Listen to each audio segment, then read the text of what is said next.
Hi everyone, it's Millie. Hello, everyone. It is Andy. We've got huge news today. Our government petition for UK government on gov.uk site has finally been approved. This was going to be the one and only petition we were ever going to do. We never actually meant to set up two petitions, but the way it worked out, it had to happen that way.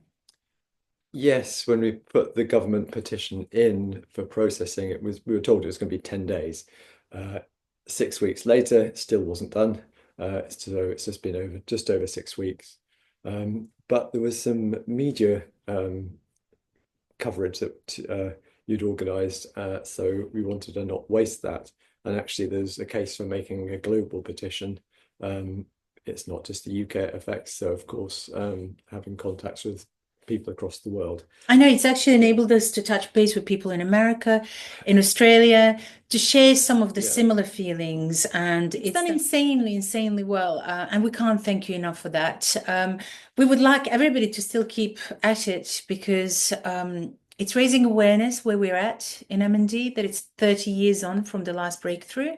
But we're really excited to bring to you our latest petition and this is actually for the UK government, and it is actually to try and secure annual meaningful funding and regular funding as well.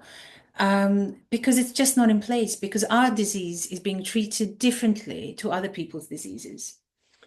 yeah. It's one of these things that's for a long time it's been treated, as we've mentioned before, that sort of rare complex disease where there's no cure, and it's all about palliative care, which has clearly been important. But actually, we are getting closer to the point, the science behind it, the mechanisms of motor neuron disease are better understood than ever before. And I don't think it is now that same million miles away from a cure. I think it's not far around the corner, and we need some funding lubrication to get Absolutely. this cohort of people to get a chance. It's the only way things happen. I mean, COVID vaccine happened because there were no limits on funds. It's the only way things can happen. And we are very limited by funds compared to other diseases. And actually, our disease has a 100% death rate, 2-year average, and we get absolutely no regular funding. We had a pledge, like in 2021, 50 million, out of which 12 million was already given, but it was like said, oh, can you just make it look like it was for that? And then it was a disappearing act. It never happened. And I wrote to the current government, to Wes Streeting, and I just said, hey, what's happened to the money? What about the remaining 20 million? And he said, oh, that was pledged by the previous government. Yeah, Hmm. What do but you think? well, yeah, you mean is that a cop out basically? Hopefully, because I know West Streeting, the government, current government have there's an overhaul of the NHS England, etc., to sort of remove bureaucracy and hopefully have more money towards things like finding a cure for MND, and hopefully we can see that put into action, put into practice. Absolutely. Absolutely. I mean, we're taxpayers. Andrew never chose to get MND. And for everybody that has MND, well, it's a well-known fact that our treatment's not paid out of our tax money. It's actually paid out of general public raising money for us, which is hospices and care and charities. And our poor charities are overburdened with the palliative. The sheer numbers of M&D, they're overburdened, and then they can't spare. I know some figures have come out recently that some of our big charities have been able to only spare 18p out of every pound donated on research.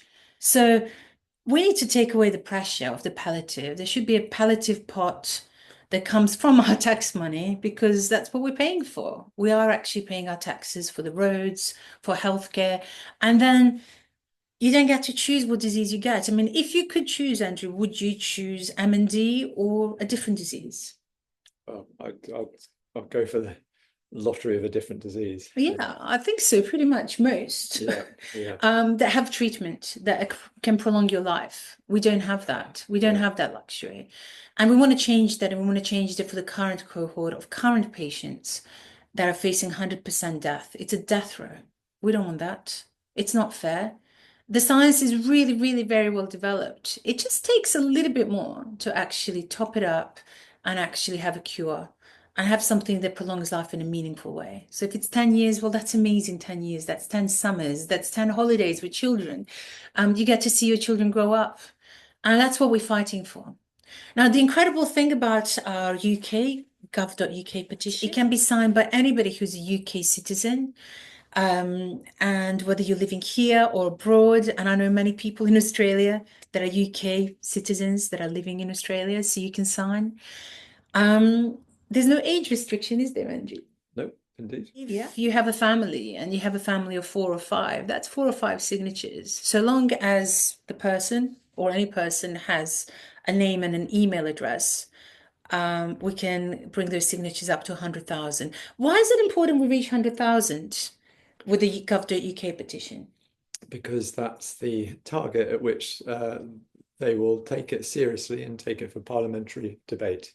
Absolutely. And it raises its profile significantly at that point.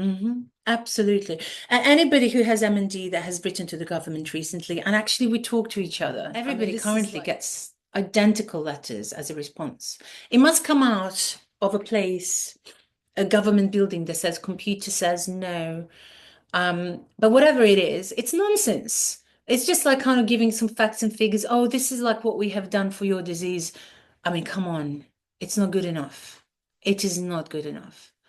And if you think we're going to go away, well, think again, because Andy's just really pretty much started on his journey. He's got limb onset, which does take a little longer than the bulbar onset as well. So he'll keep his voice a little bit and he'll keep shouting. He's going to be one of those dissidents. But I think you will.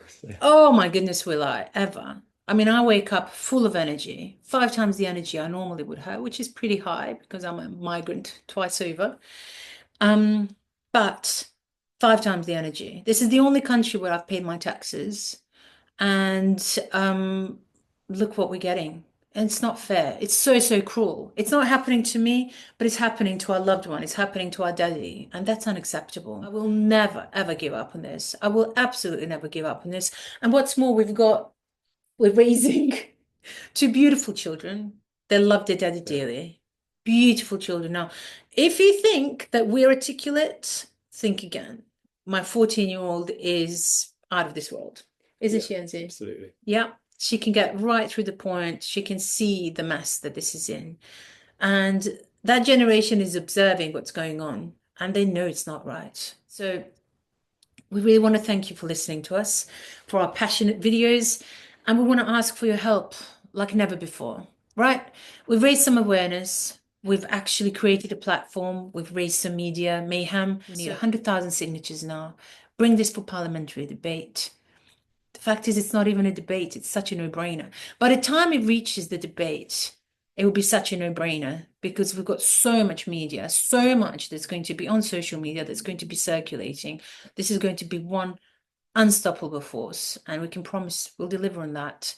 And we hope you can share it far and wide and share our materials, our story of MND Town that's going to be released.